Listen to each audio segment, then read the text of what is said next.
¿Cómo están? Bien también. Bueno, hoy hay muchísima información. Primero, quisiera leerles un documento relacionado con Michoacán, un planteamiento que estoy haciendo a los habitantes, al pueblo de Michoacán y al pueblo de México. Segundo, es Día de la Salud, entonces presentarán muy brevemente todos los integrantes del Gabinete de Salud. Y después está aquí Relaciones Exteriores. No pudo estar hoy aquí el canciller porque tiene un problema de salud, pero está aquí el subsecretario para América del Norte en su representación y está también la subsecretaria para América Latina y el Caribe, Raquel Serur, y también está aquí Pablo Monroy, que es director general para América Latina, para hablar del rompimiento de las relaciones que el día de ayer anunció el canciller de Perú a México por el asilo político de una persona que es parte del gabinete o fue parte del gabinete de Pedro Castillo. Entonces nos van a dar toda la información en qué se sustenta este asilo político y al mismo tiempo nuestro posicionamiento respecto a este rompimiento de relaciones. Entonces, si les parece, leo primero el documento, este planteamiento de manera muy breve, después pasamos a salud, después a relaciones exteriores y después recibimos sus preguntas. Bueno, el día de ayer comenté, dije y lo afirmo, nuestro compromiso de llegar a la verdad y hacer justicia en el caso del cobarde homicidio de Carlos Manso, presidente municipal de Uruapan. Desde el día de ayer también enviamos un reforzamiento de las fuerzas federales, particularmente la Guardia Nacional, a Michoacán y en particular también a Uruapan. Eso quisiera informarlo. Pero el día de hoy quisiera presentarles lo que llamo una propuesta, el Plan Michoacán por la Paz y la Justicia. Michoacán es un estado con historia, con fuerza y con dignidad. En los últimos días hemos visto dolor e indignación por el cobarde asesinato del presidente municipal Carlos Manso de Uruapan. Compartimos ese sentimiento, su cobarde homicidio duele no solo a su familia y a su comunidad, sino a todo Michoacán y al país. Carlos Manso representaba a esos hombres y mujeres que sirven a su pueblo con entrega, que creen que la política es para transformar, no para destruir. Ahora, contrario a los de siempre, los que ya conocemos, los que han levantado estas campañas, a quienes en realidad no les importa ni lo que pasa en Michoacán, ni el dolor que causa la violencia, nosotros no hacemos uso político del sufrimiento. Nosotros actuamos con responsabilidad, con justicia y con respeto a la gente. Por eso hoy anuncio el Plan Michoacán por la Paz y la Justicia, una estrategia integral que parte de una convicción profunda que la seguridad no se sostiene con guerras, sino con justicia, con desarrollo y con respeto a la vida. La paz no se impone con la fuerza, se construye con las personas, con las comunidades y con el trabajo cotidiano de quienes aman su tierra. Este plan, para no hacerlo de manera vertical, buscamos que se nutra de las voces de los pueblos originarios, de las mujeres, de las y los jóvenes, de autoridades municipales y estatales, de trabajadores del campo, de las víctimas, de las familias que en medio del dolor siguen creyendo en la justicia y el bien común, como la familia de Carlos Manso. Durante esta semana vamos a escuchar, a partir del día de hoy, esta tarde llamo al gabinete completo del gobierno, vamos a dividirnos tareas. Durante esta semana vamos a escuchar a las comunidades, a las autoridades tradicionales, a las iglesias, a los sectores productivos y sociales, para fortalecer el plan con su mirada y su experiencia para presentarlo en los próximos días. Convoqué a reunión, como dije, de gabinete para que cada secretaría se reúna con diferentes comunidades de Michoacán con el fin para que a más tardar este fin de semana o a principios de la próxima semana presentemos con acciones concretas en seguridad, justicia, desarrollo local, medio ambiente, educación, cultura, deporte, para la paz. El plan deberá contener al menos 3 ejes: seguridad y justicia, desarrollo económico con justicia, educación y cultura para la paz. Michoacán nunca se ha rendido y nosotros tampoco. Michoacán tiene un pueblo valiente, trabajador, con un corazón enorme, que ha sabido levantarse una y otra vez. Y además no están solos. Vamos a recuperar la tranquilidad con justicia, a cuidar a nuestras comunidades y vamos a demostrar que la paz se puede construir desde abajo con dignidad y con esperanza. Paz con justicia para Michoacán y para todo México. Algunas ideas de este plan. En términos de seguridad y justicia, fortalecimiento de la presencia de fuerzas federales en Michoacán, no solamente con la Guardia Nacional, sino en unidades conjuntas: Guardia Nacional, Secretaría de Seguridad y Protección Ciudadana, Seguridad Estatal, Fiscalía Estatal, enfocada principalmente en homicidios y extorsión. Una propuesta al Congreso de Michoacán y a su fiscal para el fortalecimiento de la Fiscalía Estatal a partir de la constitución de una Fiscalía especializada de investigación e inteligencia en delitos de alto impacto. Una oficina de la Presidencia de la República en distintos municipios de Michoacán, particularmente Uruapan. Mesas de seguridad quincenales con el Gabinete de Seguridad. Sistema de alerta para los presidentes municipales. Fortalecimiento de la denuncia anónima a las víctimas de extorsión. En el caso de el segundo eje, que tiene que ver con desarrollo económico, garantía de seguridad social y salarios dignos a jornaleros agrícolas y trabajadores de la agricultura de exportación, inversión en infraestructura rural, convenio con el sector productivo para el desarrollo de más polos de bienestar. En el caso de educación y cultura para la paz, escuelas de cultura de paz, programa de reinserción y atención a víctimas, campaña estatal, Recuperemos Michoacán, mesas de diálogo por la paz, programa Escuelas de Paz, con todo el tiempo podemos después explicarlo, beca para ayuda en transporte a jóvenes universitarios, deporte comunitario y centros de alto rendimiento local, centros comunitarios de deporte y bienestar, centro regional de alto rendimiento en distintos municipios de Michoacán, centros regionales de cultura y memoria, programa de arte y territorio, algunas Festival Anual de Voces de Michoacán y Red de Casas de la Cultura Segura, entre otras propuestas que vamos a ir complementando con el pueblo de Michoacán. De tal forma que juntos, desde abajo, construyamos este plan Michoacán por la paz y la justicia.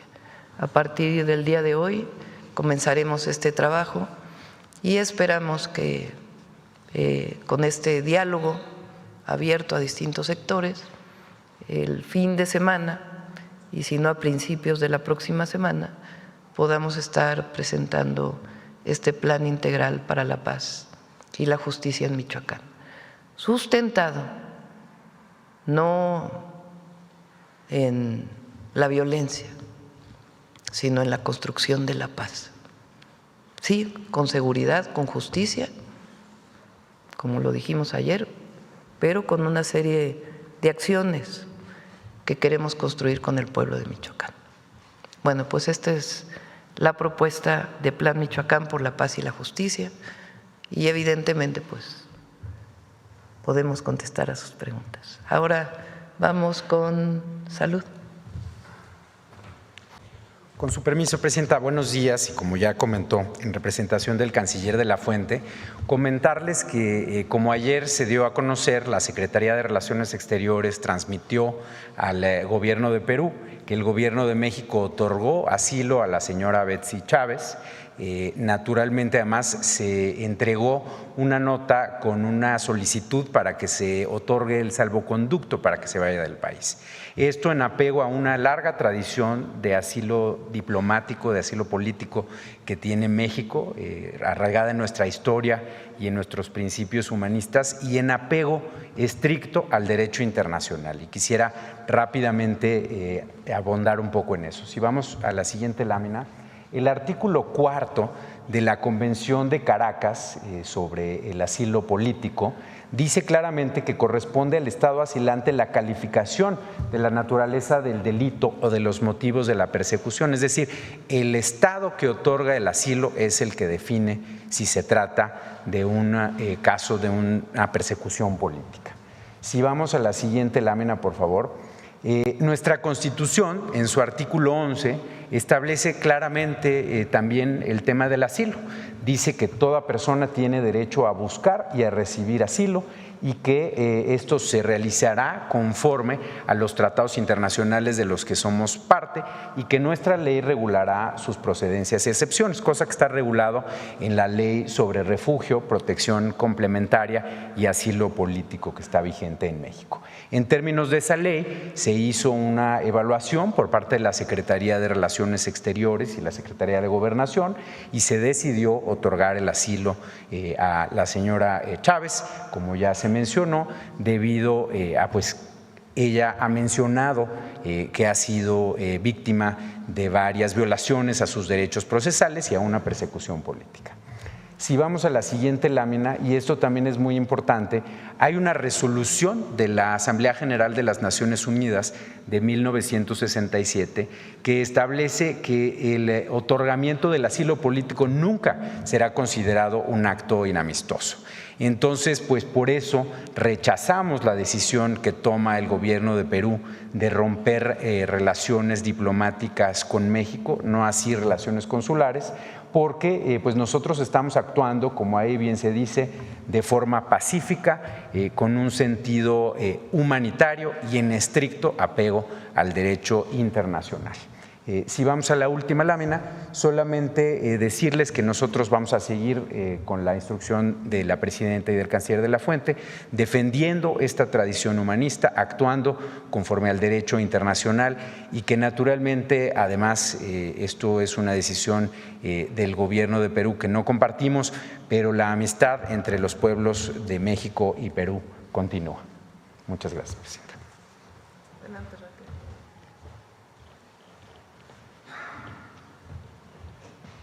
Gracias, presidenta. Muy buenos días tengan todas y todos ustedes. Yo quisiera referirme un poco más a México y a su fiel tradición y vocación humanista, porque ha protegido a miles de personas perseguidas a lo largo de su historia y es gracias a esta figura del asilo político y del refugio, como lo acaba de explicar Roberto. Y en este sentido recordemos que toda persona extranjera que encuentre en peligro su vida, su integridad y su libertad por sus ideas o actividades políticas, puede solicitar asilo político a México. Y son la Constitución, la ley en la materia y el derecho internacional quienes norman el criterio para conceder o no el asilo. yo quiero también comentarles que los ejemplos de asilo político a extranjeros son muchos.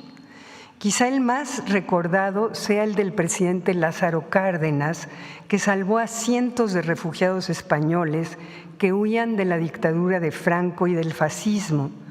Pero también están los casos de asilo durante las dictaduras de Chile, de Argentina, de Paraguay y de Brasil, o aquellos otros durante los conflictos de Centroamérica, y otros casos relevantes, por ejemplo, de José Martí, Trotsky, el Shah de Irán, Rigoberta Menchú, Evo Morales, son cientos y miles de personas que han solicitado a México y que México generosamente les ha otorgado el asilo.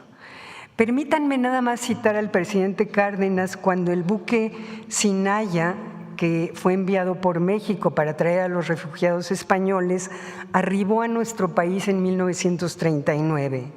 Y él dijo, textualmente lo cito, «No los recibimos como náufragos de la persecución dictatorial, sino como exponentes de la causa imperecedera de las libertades del hombre». Y tiempo después, este buque, que fue y vino varias veces para traer refugiados a México, fue hundido por los nazis. Para México, el asilo político y el refugio son figuras que, en primer lugar, y esto es muy importante, buscan proteger a personas, es decir, son figuras humanistas. Además de solicitar asilo político o refugio, es un derecho humano de cualquier persona y su otorgamiento es un derecho de México como Estado soberano, que debe ser respetado por otros países. Al ser derechos humanos, estas figuras se guían por principios universales como el principio pro persona, y las leyes deben ser interpretadas y aplicadas de forma que otorguen la protección más amplia a la persona, y el de presunción de inocencia.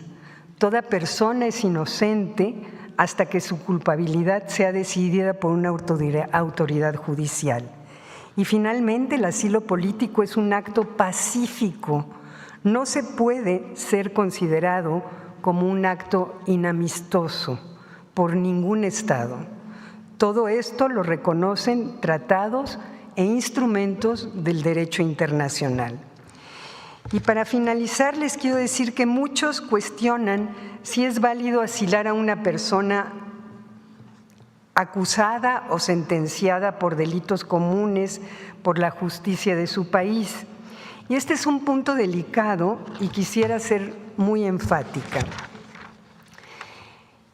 Solo al Estado asilante le corresponde estudiar y decidir si la persona solicitante de asilo es objeto de persecución política o no. Y ustedes se preguntarán por qué. Porque si un Estado persigue a una persona por razones políticas, pues evidentemente no lo va a reconocer, sino que buscará acusarlos de delitos comunes como corrupción, terrorismo u otros. Entonces, concluyo diciendo que el asilo es una de nuestras instituciones más nobles y que en ese sentido México, desde que es independiente, ha sido fiel a esta institución tan noble. Muchas gracias, Presidenta. Con permiso.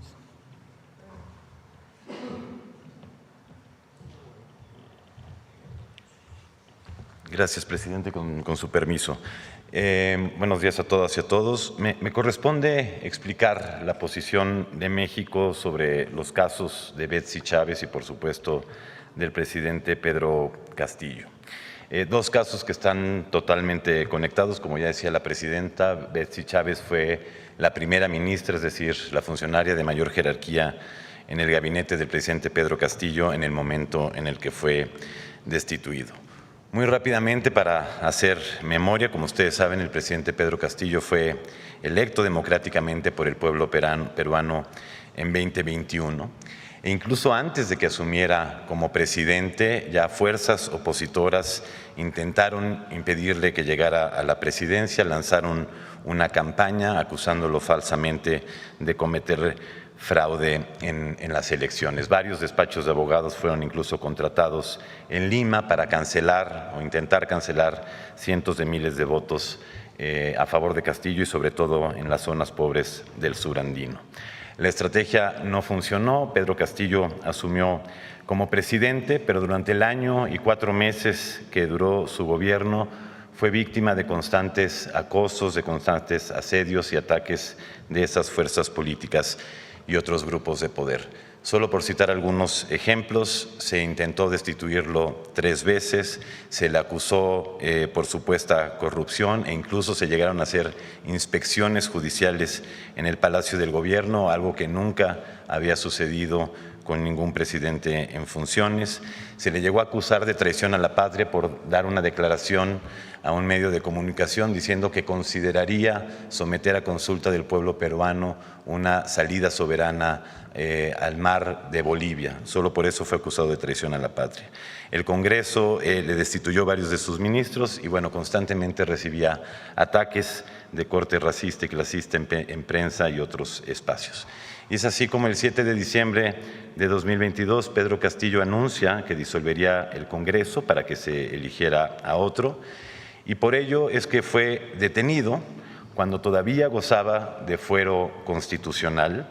Posteriormente el Congreso lo destituye como presidente sin que se reunieran los votos necesarios para hacerlo, le retira el fuero constitucional en violación de su propio reglamento y saltándose procedimientos y tiempos, y el Poder Judicial le decreta una prisión preventiva mientras lo investigaba por rebelión. Esta prisión preventiva dura 2 años y cacho, es decir, todo ese tiempo estuvo en prisión sin que se iniciara un juicio en su contra. Finalmente, en marzo de este año se inicia el juicio por rebelión, que parece ser un delito que nunca se ha cometido. Conforme a la legislación penal peruana, rebelión es aquel que se alza en armas para variar la forma de gobierno. Ese 7 de diciembre, nadie, absolutamente nadie, se alzó en armas por órdenes de Pedro Castillo. Entonces, es decir, no solo el presidente Castillo y su gobierno fue objeto de ataques, de acosos mientras gobernó, sino que a partir del 7 de diciembre que es destituido, sus procedimientos legales están llenos de irregularidades que son equivalentes a violaciones a derechos humanos. Y por eso es que México ha mantenido la postura que tiene en este momento sobre el caso. Y como decimos, el caso de Betsy Chávez está totalmente conectado y es muy similar. También se le acusa por rebelión, como al presidente Castillo y otras personas. Se le suman otros delitos como conspiración para rebelión que, como hemos dicho, no se ajustan necesariamente a lo que pasó. También los procedimientos legales contra ella han estado llenos de irregularidades. Y también ella, como ya se ha mencionado, ha manifestado que durante el tiempo que estuvo en prisión sufrió de reiterados abusos, al grado que un tribunal peruano le otorgó un amparo para ser liberada con libertad condicional en tanto se concluye el juicio. Es así que, como ya se mencionaba, solicita asilo diplomático a México. México estudia su solicitud, por supuesto estudia toda la información que ha recabado y encuentra que existen elementos suficientes para otorgar el asilo, actuando en estricto apego al derecho internacional y nacional que se ha mencionado. Y aquí vale la pena decir que además el delito de rebelión en muchas legislaciones de muchos países es precisamente considerado un delito político, es decir, ni siquiera es un delito común, por lo cual no se podría alegar que el asilo no procede. Y finalmente, Presidenta, solo también dejar muy en claro que México no interviene y no ha intervenido en asuntos internos del Perú y tampoco ha actuado en reciprocidad contra medidas extremas y desproporcionadas que se han tomado desde el gobierno peruano. No hemos intervenido indebidamente en los asuntos internos porque la posición de México y ninguna de las acciones o declaraciones obliga al Perú, es decir, tiene una fuerza coercitiva para obligar al Perú a modificar sus decisiones. La de México es una posición de principio y es congruente con su sólida historia de política exterior y de asilo y refugio, como se ha mencionado. Y, como sabemos, ante las medidas adoptadas por Perú, México no ha respondido de la misma forma. México no declaró persona non grata al embajador en Perú en 2022, como sí lo hiciera Perú con el embajador mexicano en ese tiempo. México no ha declarado persona non grata a ninguna presidenta o presidente peruano, y México mantuvo sus relaciones diplomáticas y consulares con el Perú, y esto por el profundo amor y respeto que le tenemos al pueblo peruano. Gracias, presidente. Pablo, ¿dónde estabas tú? Bueno, yo era embajador ante Perú durante ese tiempo, en diciembre de 2022, y tuvimos el tremendo privilegio, bajo las órdenes del presidente López Obrador, de poder darle asilo político a su esposa e hijos, que también eran perseguidos. Gracias, presidenta. Pues esta es la nutrida información del día de hoy. Vamos con las preguntas. Vamos acá. Ahorita vamos para allá. Gracias, presidenta. Buenos días. Nancy Flores, de la revista Contralínea. Buenos días a todas y a todos. Presidenta, ha presentado esta mañana este Plan Michoacán para la Paz y la Justicia. Y ahora que se intenta aprovechar justamente la coyuntura del lamentable asesinato del alcalde de Uruapan, justamente para llamar a la intervención de Estados Unidos en nuestro país por parte de la derecha, pues preguntarle sobre esta falta de calidad moral, no solo de la derecha, pues que ahora su nuevo lema es patria, familia, libertad, cuando en realidad se comportan de una forma entreguista, vendepatrias y sobre todo no respetan la libre autodeterminación de los pueblos, evidentemente traicionan estos principios. Preguntarle también sobre la importancia de esta libre autodeterminación del pueblo de México para resolver sus problemas, porque pues Estados Unidos tampoco tiene la mejor sociedad, ni por supuesto está exento de estos asesinatos de carácter político. Baste recordar justamente que fue en Estados Unidos donde la presidenta de la Cámara de Representantes de Minnesota, Melissa Hortman, y su esposo fueron asesinados en Minneapolis en junio pasado. Además, en septiembre fue ultimado allá en Estados Unidos Charlie Kirk, y también el propio presidente Donald Trump en julio de 2024 sufrió un atentado cuando una bala le rozó una de sus orejas. Entonces, es evidente, presidenta, pues que en Estados Unidos también tienen su tema doméstico, que es importante que lo resuelvan allá, pero también que México resuelva sus propios problemas en esta libre autodeterminación del pueblo de México. Ayer comenté, y desde el domingo que subimos la publicación, que íbamos a reforzar la estrategia. Hay quienes piensan, y lo hacen también con dolo, que lo que hay que hacer es mano dura, militarizar, llenar del ejército, y no como presencia, sino recuperando la guerra contra el narco. ¿Qué era la guerra contra el narco? ¿Cuál es la decisión que toma Calderón? Primero, mucho intervencionismo y injerencismo, lo primero. Y lo segundo, porque los agentes de Estados Unidos podían operar directamente junto con las fuerzas federales y locales. Pero segundo, que es lo que, por más que critique la oposición y comentócratas y demás, llevó una situación de terrible inseguridad y violencia en nuestro país. Guerra quiere decir permiso para matar. Guerra quiere decir que están permitidas las ejecuciones extrajudiciales. ¿Qué quiere decir una ejecución extrajudicial?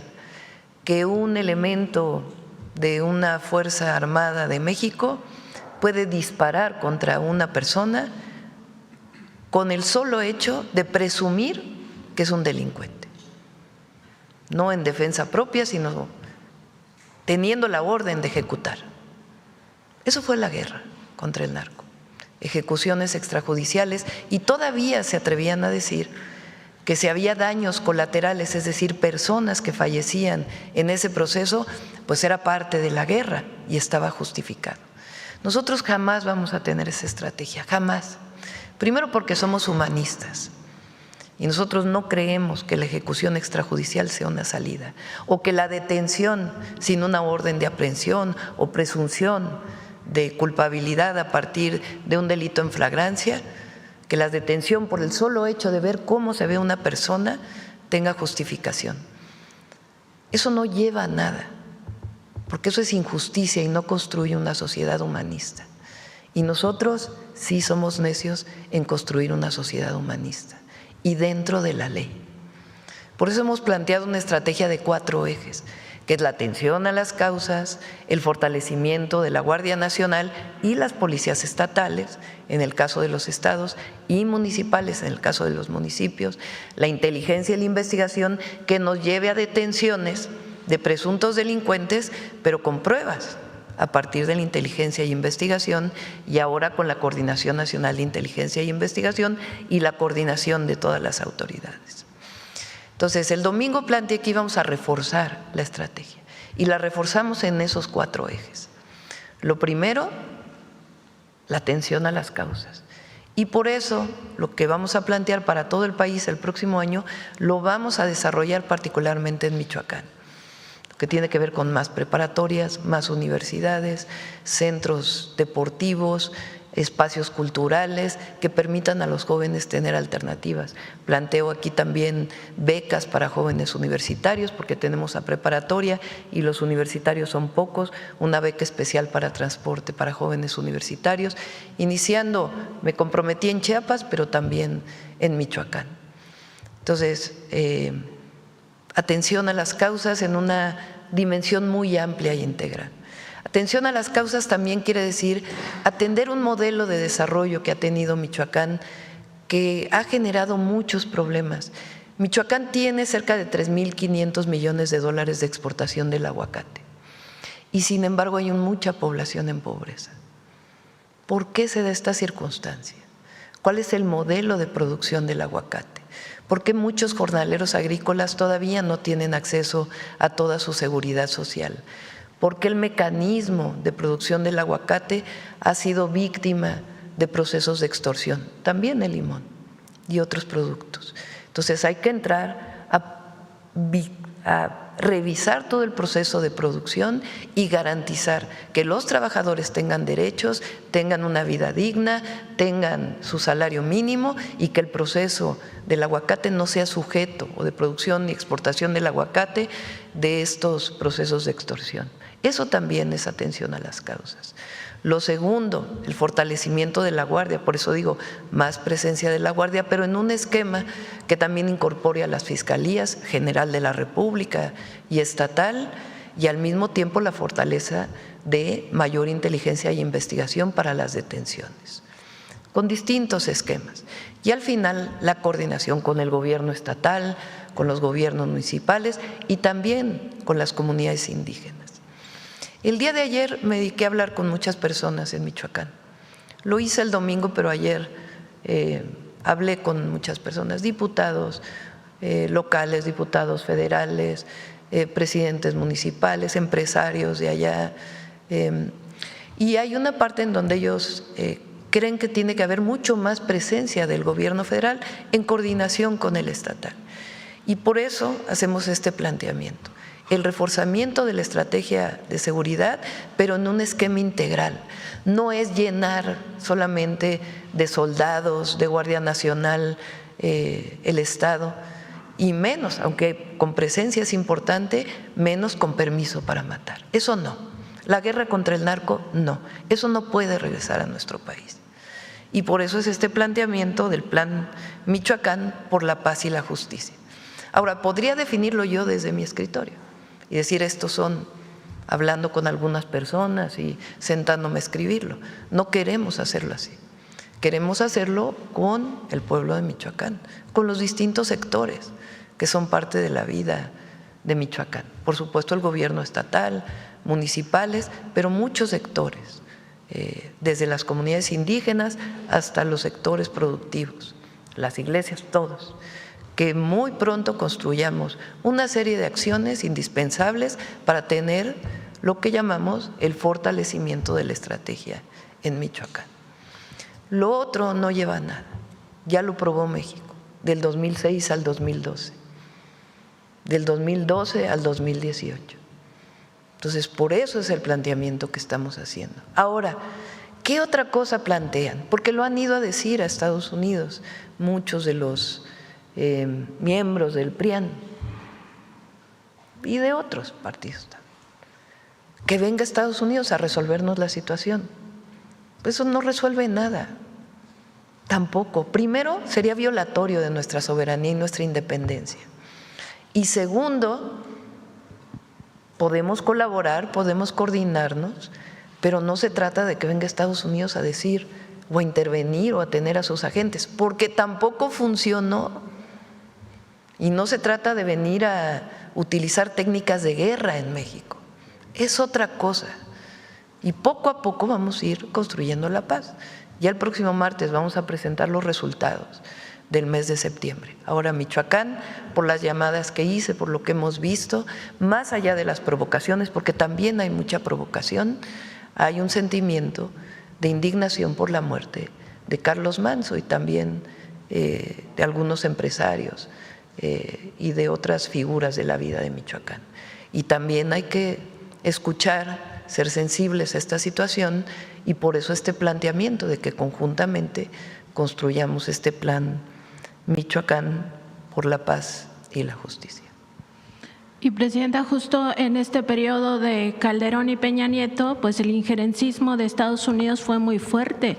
Hubo agentes de estadounidenses que llevaban a cabo operativos y también ocurrió el rápido y furioso que tantas víctimas mortales ha generado por ese trasiego ilegal de armas a nuestro país supuestamente para rastrearlas. ¿Qué papel jugarán estas oficinas de la presidencia que ha anunciado que estarán ahí en cada uno de los municipios? Es una propuesta a revisar por esta consulta que podamos hacer pronto, porque no se trata de que lo presentemos en un mes, no, sino presentarlo ya. Es una propuesta, de tal manera que particularmente, por ejemplo, en Uruapan, pues puede haber una presencia mayor del gobierno federal con todas estas instituciones, porque normalmente pues es el gabinete de seguridad, pero si hay una presencia mayor, pues entonces podemos colaborar con la presidencia municipal de Uruapan y por supuesto con el gobierno estatal, con quien siempre cooperamos y colaboramos. Esta es la propuesta que estamos haciendo y que creemos que en parte responde a una demanda legítima y a una visión, una concepción de la construcción de la paz en nuestro país. Entonces, ni injerencismo, sino cooperación. Si Estados Unidos tiene información con sus agencias de seguridad que pueda compartir con nosotros, que sea indispensable para la construcción de la paz, podemos cooperar. Es más, ese es el entendimiento que tenemos, pero quien actúa en México pues son las fuerzas federales y quien valora esa información que nos están dando a partir de nuestras leyes. Porque cuando se habla de Estado de Derecho y después se pide guerra, pues como que es contradictorio, ¿no? Entonces, lo que queremos es fortalecer las instituciones de construcción de la paz y la justicia.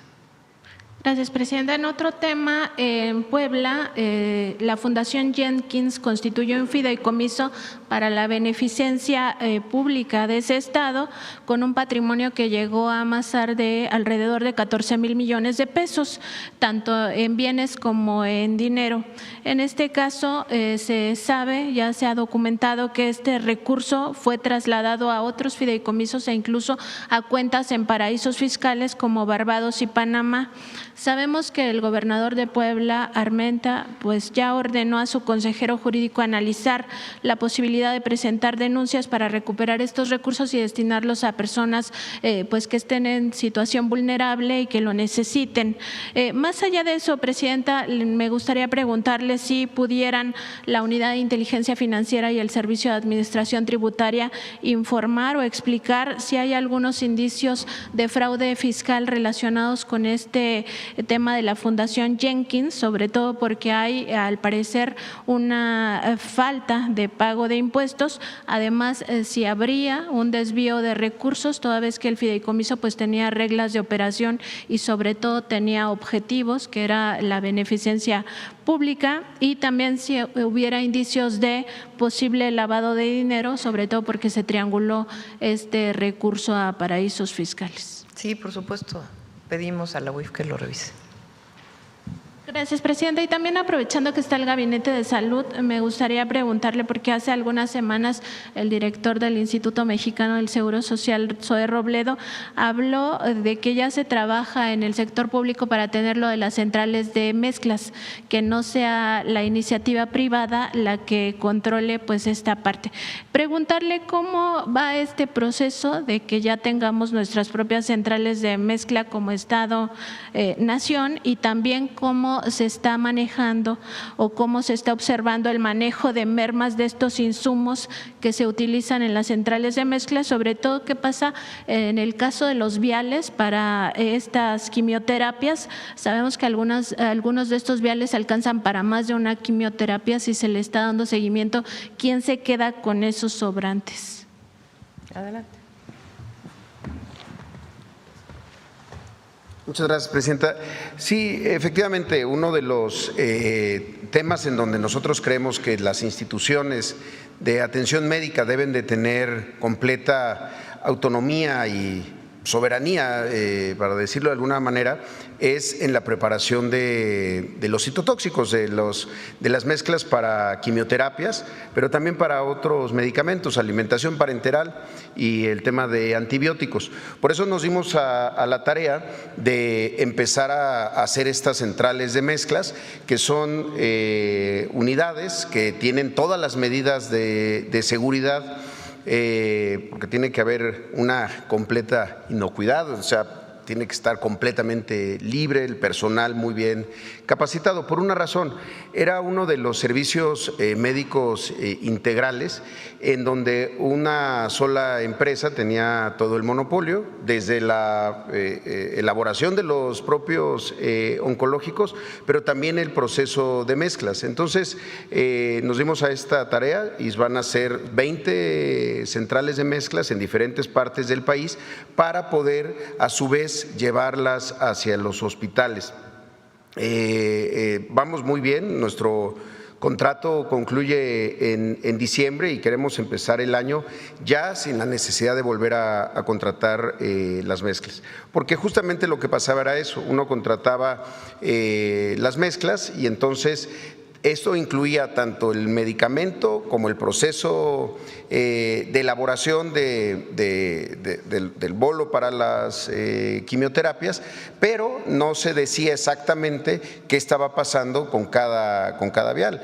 Con esto, haciéndolo de manera directa por parte de la institución, se permitirá no solamente tener máxima seguridad, seguimiento de los protocolos que establecen las médicas y los médicos, sobre todo para los pacientes en oncología, pero también para eficientar el uso de los medicamentos. Es decir, con una muy buena programación, cada vial pues se utiliza una parte, lo que corresponde dependiendo del protocolo que haya establecido el médico o la médica. Ha sido un proceso bastante interesante, complejo, porque el IMSS llevaba muchos años dependiendo de empresas privadas que además han tenido problemas recientemente, desafortunadamente, en algunos hospitales privados, y que ya no queremos seguir dependiendo de ellos. Entonces, esperamos iniciar el año ya con completa operación. Y también un elemento adicional que es muy virtuoso,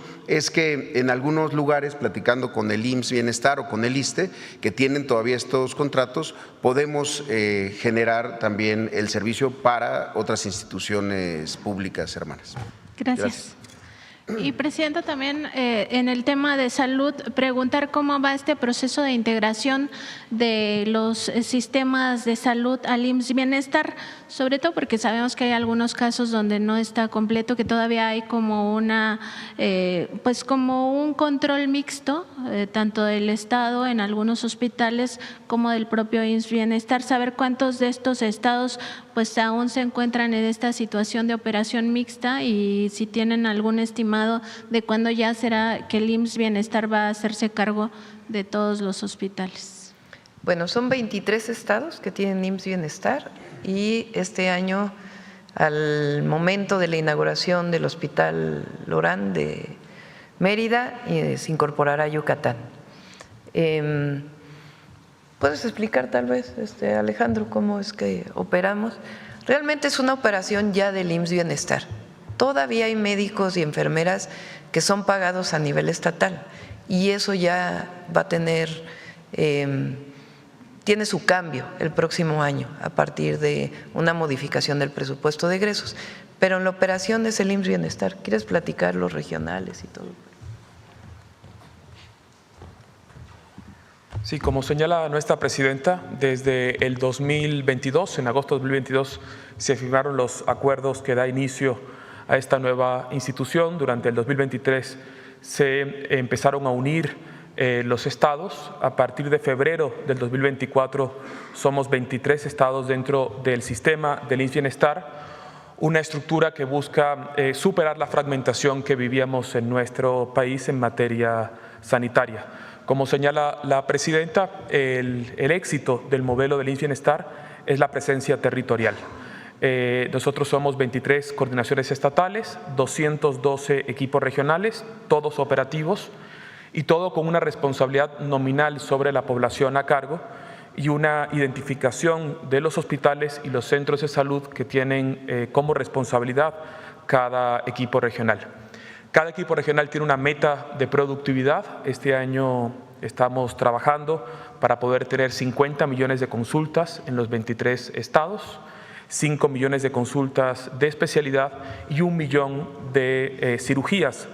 Estos resultados no pudieran ser posibles si el IMSS Bienestar no controla, como lo hace, la operación total de los procesos sanitarios, de servicios de salud. Las funciones de rectoría y de promoción de la salud quedan con nuestros compañeros de las secretarías de salud estatales, con los cuales, por supuesto, trabajamos de forma muy cohesionada también. Gracias. Gracias, Presidenta. Gracias. Vamos a ver.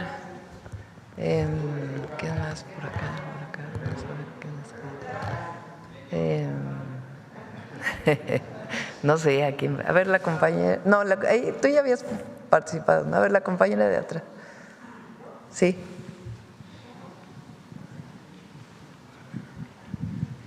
Gracias, presidenta. Era la de atrás, pero bueno, adelante, ya. Adelante. Me gustaría precisar específicamente con respecto a las relaciones diplomáticas con Perú. Bueno, primero me presento, Olga Ojeda Lajut, corresponsal de Imagen de Veracruz, diario del Istmo que pertenecen al Corporativo Imagen del Golfo. Precisar si vamos a mantener las relaciones diplomáticas con Perú, como se ha hablado históricamente, como se ha hecho históricamente, y también conocer específicamente su opinión sobre este tema. Sí. ¿Quieren participar sobre el...? Ellos conocen todo el... Ahora hablamos de la política, pero lo que tiene que ver con lo jurídico. No, nada más decirles, el gobierno de Perú ha decidido romper relaciones con México, entonces no se van a mantener las relaciones diplomáticas. Sin embargo, sí se van a mantener las relaciones consulares por lo pronto, ¿Por qué? Para poder seguir prestando atención a nuestros ciudadanos en Perú y que el gobierno de Perú pueda prestar atención a sus ciudadanos en México. Eso es lo que se mantendría por el momento y lo que ya mencionamos, tanto la subsecretaria Serur, Pablo, yo, pues se mantiene, por supuesto, la relación con el pueblo peruano, que es un pueblo con el que tenemos una relación de amistad histórica. Sí. Pablo, ¿por qué no comenta su Raquel? Hasta ahora, ¿cómo está? A pesar de la expulsión y qué hicimos nosotros, para que tengan el antecedente. ¿Cómo ¿Cuándo vamos? Expulsaron a ti? ¿Qué hizo el presidente López Obrador? Así es. Bueno, pues como relatábamos en esos turbulentos días de 2022, de diciembre de 2022, cuando México, de nuevo, con una posición de principio, pues se pronunció sobre la destitución desde nuestro punto de vista, desde nuestra perspectiva ilegal del presidente Castillo. El presidente López Obrador se pronunció una y otra vez en ese sentido. Nosotros en la embajada, con el maravilloso equipo de la embajada, pues tratamos, por supuesto, de brindar protección y lo conseguimos, de brindar protección a la familia de Pedro Castillo, ya que no fue posible brindarle asilo a él, no logró llegar a la embajada. También le desplegamos una labor de protección a toda la comunidad mexicana que se encontraba varada en Perú. Y bueno, finalmente cuando logramos negociar con el gobierno de Perú los salvoconductos para que pudiera salir la familia de Pedro Castillo, fue cuando fui declarado persona non grata, lo cual, como el presidente López Obrador siempre ha dicho, pues lo llevo como un timbre de orgullo, porque cumplimos con esa tradición humanista de asilo político y de refugio a personas, porque cumplimos con nuestra primera responsabilidad como diplomáticas y diplomáticos, como servidoras y servidores públicos, que es proteger a la comunidad mexicana en otros países, y porque mantuvimos la posición y el nombre de México siempre en alto, pese a las críticas muchas veces lamentables aquí en casa sobre la actuación internacional. Entonces, sin embargo, López Obrador no expulsó y como lo hemos dicho y dice la presidenta, nunca actuamos en reciprocidad. El embajador peruano no fue expulsado por México, fue retirado por Perú. Nosotros mantuvimos la relación diplomática y consular con Perú, se siguieron llevando a cabo acciones de cooperación en materia técnica, científica, educativa, cultural, siguieron habiendo intercambios evidentemente a bajo nivel, es decir, nosotros siempre estuvimos dispuestos al diálogo y a la solución pacífica de las controversias, y por eso es que, como ha dicho la presidenta Roberto, la subsecretaria Serur, lamentamos y rechazamos una medida tan extrema como es el rompimiento de relaciones que solo va en detrimento de las personas. Perdón, ¿y esto tiene un impacto? Me refiero a la relación comercial. No, si la relación comercial continúa. Son las relaciones diplomáticas. Nada más las y es a decisión de ellos. Con quien hemos roto relaciones es con Ecuador. Ahí estaba Raquel en su momento como embajadora. Pero fue por la invasión del gobierno de Ecuador a nuestra embajada. Y ahí el presidente López Obrador tomó esa decisión. En el caso de Perú, lo que se hizo entonces, y lo defendemos ahora, es que fue totalmente injusto la detención de Pedro Castillo y que en realidad correspondió a un tema político que venía desarrollándose desde hace tiempo y también de una visión de mucha discriminación de mucha parte de lo que era la clase política de Perú. Siempre lo manifestamos, aquí asilamos a su familia y cuando esta canciller que estuvo presa la liberan y decide pedir asilo a México, se evalúa aquí en México como se evalúan todas esas peticiones y entra en la Embajada de México en Perú, donde hasta el momento permanece.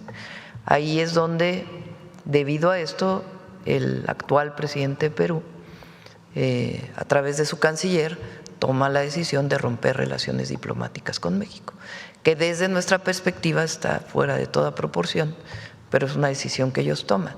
Ayer la embajadora de México, o bueno, la responsable de la embajada allá, preguntó a la Cancillería y le dijeron que no se rompía la relación consular, sino solo la diplomática de embajada a embajada.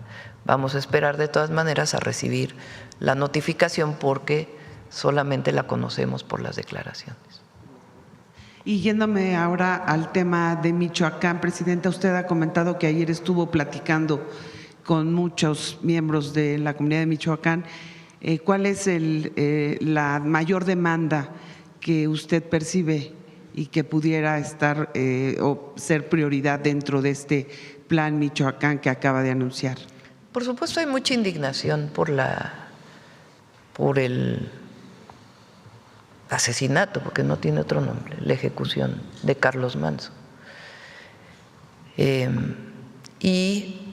Recientemente de este empresario limonero también, y de algunos otros hechos de este tipo que ha habido por la delincuencia organizada. Entonces hay indignación, que también es nuestra, no la compartimos. Y frente a esta situación y algunos otros temas que plantearon, es que presentamos este plan integral, el Plan Michoacán, que no tiene que ver con lo que declaró Calderón en aquella época en Michoacán, que fue la guerra contra el narco. Es muy distinto. Es un plan integral. Y tenemos tiempo trabajando, por ejemplo, con el tema de los jornaleros agrícolas, tanto en Michoacán como en otros lugares del país, por ejemplo, en San Quintín, en Baja California, de mecanismos de sobreexplotación de la familia, porque no solamente es de los trabajadores, que todavía continúan ocurriendo en nuestro país, a pesar de que no son legales. Entonces, hemos trabajado con SOE, con el secretario del Trabajo, en fin, para este plan para los jornaleros agrícolas y particularmente para el aguacate. Y es algo que hemos venido escuchando también de una necesidad. Por eso es este planteamiento integral. Entonces hay indignación y la solicitud de que el Gobierno de México participe de mayor manera en coordinación con el Gobierno estatal. Hemos dado ayer la explicación del apoyo que tuvo el presidente municipal de Uruapan, tanto en términos de su estrategia de seguridad que seguía en el municipio, dentro del marco de la legalidad, como en su propia vigilancia. Utilizaron este momento para esta vil ejecución y, por supuesto, que genera esta indignación en la sociedad michoacana y de nuestro país. Y por eso este planteamiento integral, que es parte de un marco de fortalecimiento que mencioné de la estrategia de seguridad. Muchas gracias. Y ya como último, si me permite, quisiera aprovechar el micrófono porque tenemos este tema de, usted ya lo hemos platicado, de los derrames en los ríos de Veracruz, en el sur de Veracruz, que usted sabe es una zona petrolera clave, importante para el país. Y bueno, recientemente tuvimos todos estos derrames, afectaron a más de 200 pescadores. Queríamos saber si que es un tema de alguna manera de seguridad energética y ambiental, y que pese a estos reclamos nunca se ha visto una sanción, digamos, específica, o queremos saber si de alguna manera, como este es un tema que compete a la Federación, si tienen planeado llevar a cabo alguna estrategia específica para evitar, para controlar este tipo de afectaciones, que bueno, en este caso fueron 200 pescadores, pero también es el medio ambiente y también son los ríos. Dices de la reciente fuga que hubo en el norte debido a las lluvias. Sí. De los varios ríos que resultaron afectados por las lluvias. Sí. Pero bueno, por los derrames que se dieron después. Sí, se dio justamente por el fenómeno meteorológico. De todas maneras, están haciendo una revisión que se llama de causa raíz de por qué se dio esta fuga. Y pues generando las condiciones para que aún a pesar de que haya estas lluvias, pues no haya o no se generen estas fugas de petróleo, de combustible. Entonces sí está trabajando Pemex y con gusto lo invitamos para que informe. Muchas gracias. Sí. Ahora sí la compañera atrás, porque…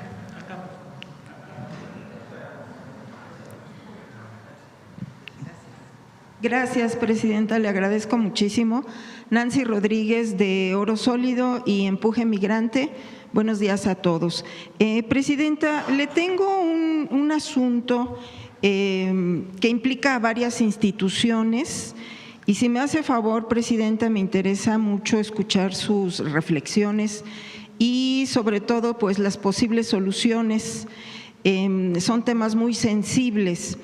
Hay unos hermanos migrantes que están muy preocupados, presidenta, por un diputado de los llamados migrantes en el estado de Oaxaca, Seferino García Jerónimo, se llama el diputado. Aquí ya implica a algunas dependencias, porque incluso, bueno, pues está el Congreso local y el INE, presidenta. Esto es muy importante. ¿Pero preocupación por qué?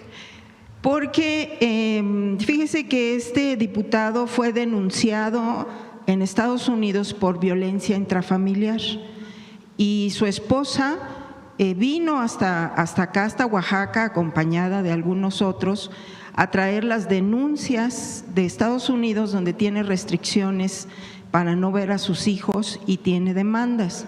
Entonces también esa es una parte de las dependencias que implicaría. También aquí le traigo los documentos donde le recibieron en Morena de Oaxaca la denuncia que ella presentó, incluso viene con sellos de acuse, de recibo, de firma de Morena, y también en el INE en Oaxaca también le presentaron esa denuncia desde antes, desde febrero, marzo del año pasado, antes de las elecciones. Entonces, ahí ya implica a otras dependencias. También, presidenta, fíjese que este diputado es empresario allá en Estados Unidos, tiene varios negocios, restaurantes y otros negocios, y desafortunadamente también tiene allá en Estados Unidos denuncias de maltrato a los trabajadores, obviamente violaciones a sus derechos laborales. Y bueno, esto implicaría también otra visión y otra implicación allá en Estados Unidos.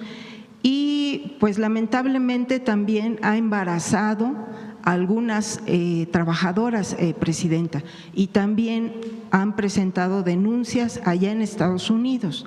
Entonces, yo estoy segura que el gobernador no sabe, porque hay fotografías cercanas de este diputado con el gobernador Salomón Jara, y bueno, pues la verdad es un tema muy delicado y que implicaría también la revisión de la designación de estos diputados migrantes. Ahora, son plurinominales.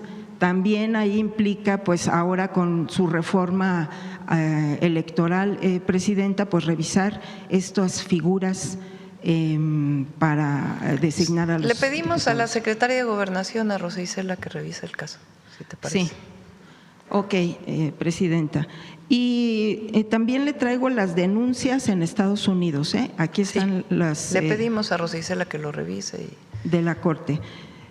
También, por otra parte, presidenta, otro tema que nos interesa muchísimo, bueno, dio a conocer aquí lo del chocolate del bienestar, lo del café del bienestar, y pues nos reclaman porque no lo encuentran. En lo personal también lo he estado yo buscando. Es que solamente en las tiendas del bienestar. Exactamente. Ahora le pregunté a María Luisa, porque me preguntan mucho. Sí. Y vamos a ver si se busca un espacio cerca. Y bueno, en esta investigación en las tiendas del ISSSTE nos dimos cuenta que ya está la leche liconza. Entonces, de alguna manera, pues ya se maneja productos de este tipo. Ahora, también, presidenta, la semana pasada, pues obviamente por todos estos acontecimientos, pues no se llevó a cabo, bueno, yo me imagino por eso, el Viernes Muy Mexicano. Mire, presidenta, este tema es bien importante también porque en el sexenio de Calderón y de Peña Nieto se hicieron los llamados incubadoras para pequeños y microempresarios.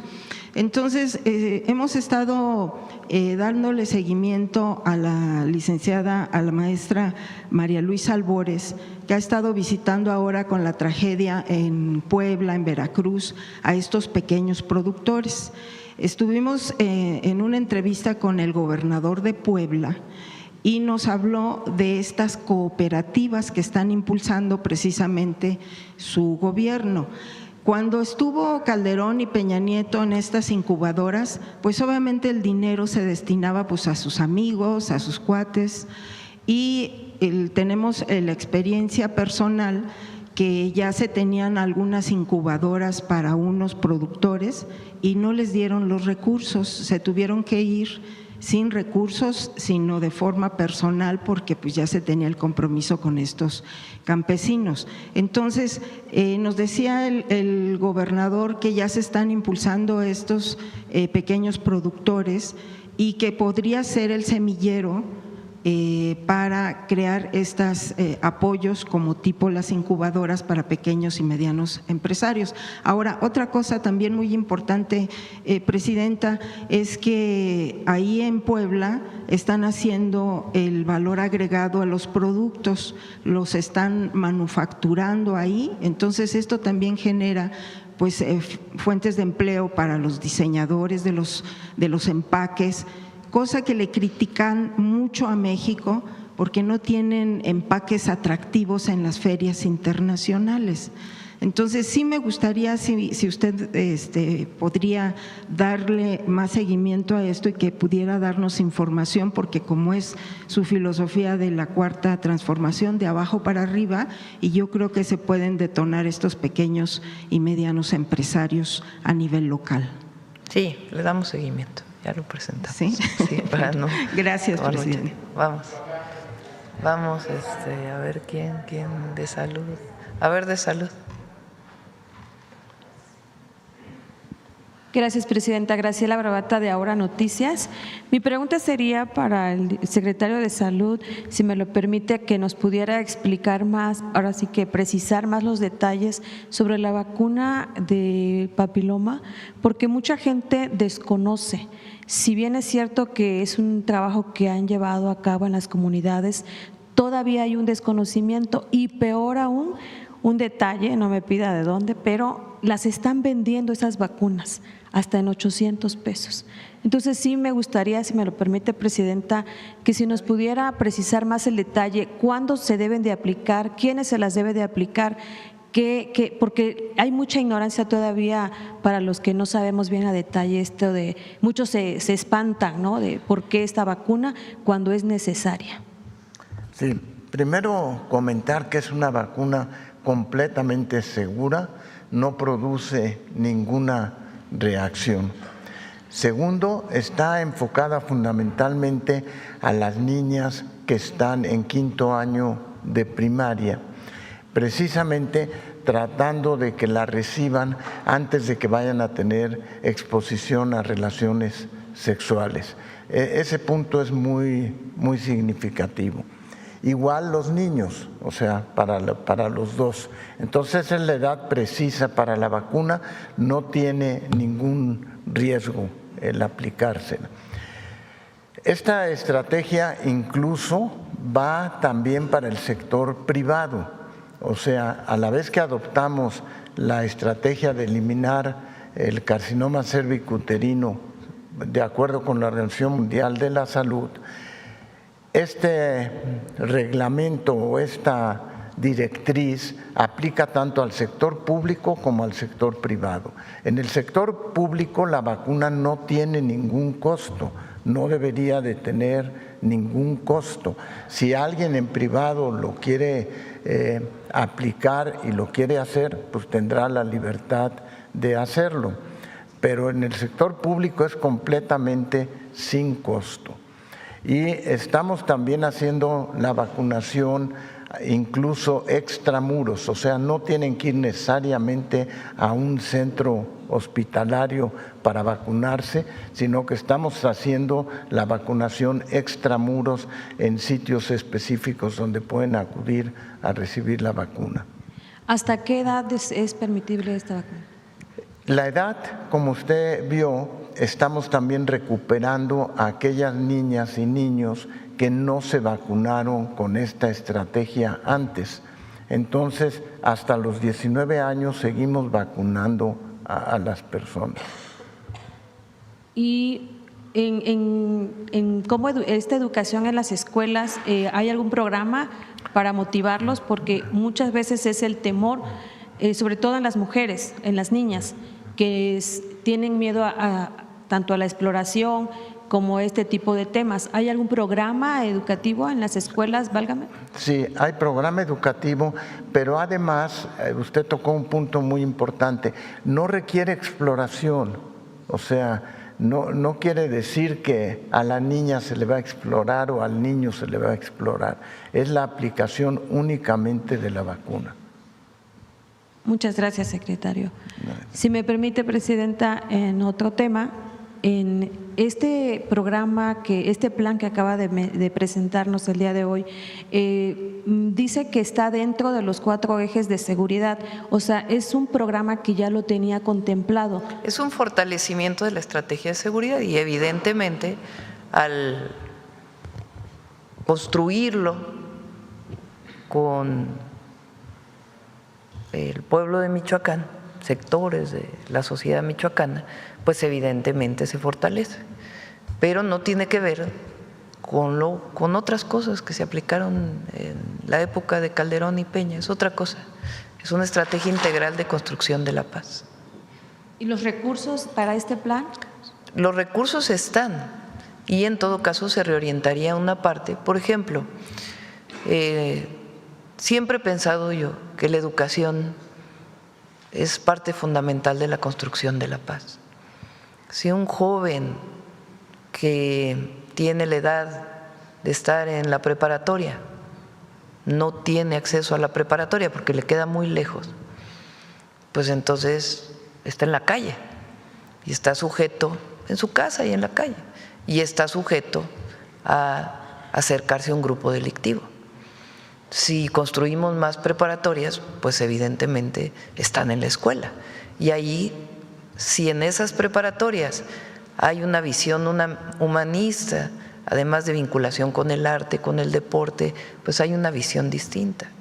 Entonces, si teníamos programadas 10 preparatorias, por decir algo, en Michoacán, pues lo fortalecemos con más preparatorias. Las universidades Rosario Castellanos, es lo mismo. Que un joven no pueda acceder a la universidad porque le dicen que es rechazado, pues evidentemente genera una enorme frustración, cuando el acceso a la educación es un derecho.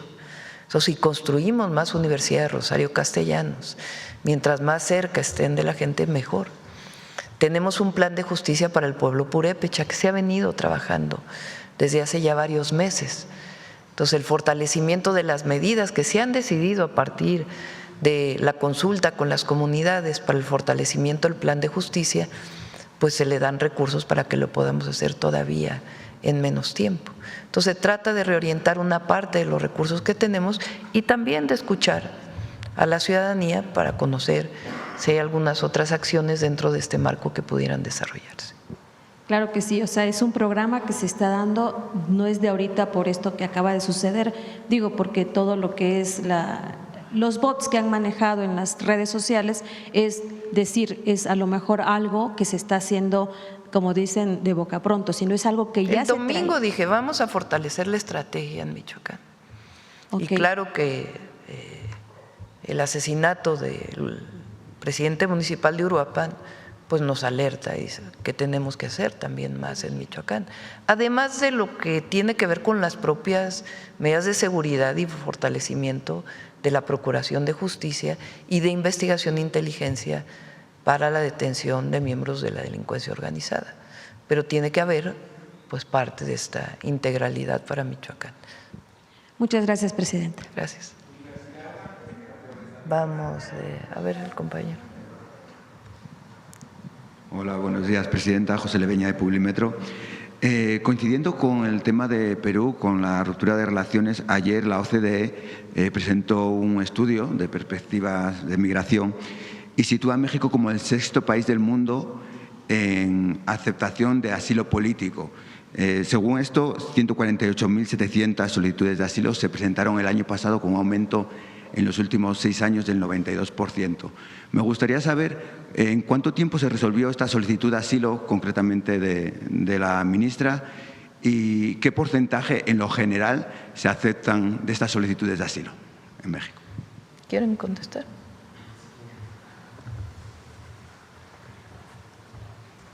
Nada más para distinguir, porque la cifra que tú mencionas corresponde al otorgamiento de refugio, que se otorga a través de Comar. Son personas que llegan a nuestro país y hacen un trámite para solicitar refugio. El asilo político tiene un trámite distinto y tiene consideraciones distintas. En este caso se hace por una persona que llega a nuestra embajada en Perú, y Pablo puede, si quiere, mencionar los tiempos.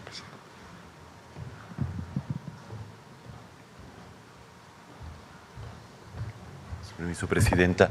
Este caso, bueno, desde que fue presentada la solicitud hasta que fue resuelto el día de ayer, transcurrió una semana en la cual fue analizada la solicitud y toda la información presentada por la solicitante, por la ex primera ministra Betsy Chávez.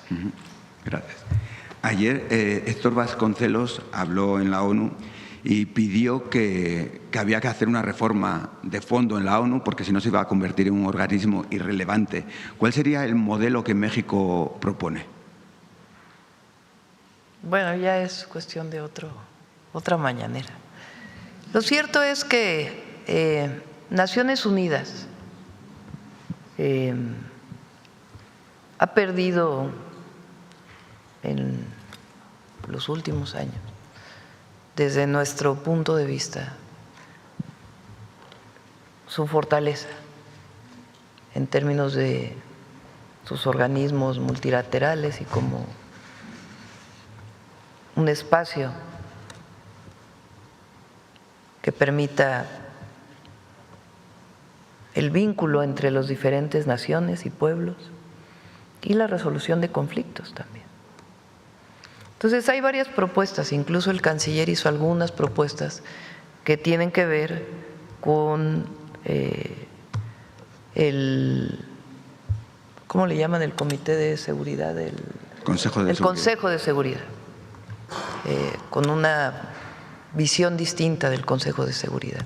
Entonces se han hecho varios planteamientos, por eso digo que podemos hacer otra mañanera en esta perspectiva, pero es, creo, un momento importante para que los países discutan el papel de Naciones Unidas y cómo se fortalece. En el tema de salud, llevamos ya años con el presidente López Obrador. Se habló de la prohibición de vapeadores, cigarros electrónicos, e incluso aquí en México hay muchos años que ya está prohibida la venta de cigarros sueltos en los estanquillos, en los kioscos. Sin embargo, seguimos viendo en las calles que esto se sigue produciendo. Durante la llegada de personal de la Fórmula 1 se requisaron en el aeropuerto de la Ciudad de México vapeadores a extranjeros que venían a México. ¿Cuándo se va a hacer efectiva esta prohibición y cuándo dejaremos de ver vapeadores? Se tiene que aprobar la ley de salud, en donde viene ahí la regulación más detallada, más allá de la reforma constitucional, y de ahí pues los esquemas de inspección que son necesarios, tanto a nivel federal como estatal. Y ya por último, se está produciendo a nivel, en todo el país, en el tema de las aplicaciones, empresas como Uber están dando incentivos a restaurantes para crear una especie de monopolio para que solo los restaurantes y comercios puedan entregar mercancía a través de ellos. Es una actuación de exclusividad que en Estados Unidos Uber ha demandado a su competencia por realizar esta práctica. Pero aquí en México Uber está realizando esta propuesta económica a los comerciantes.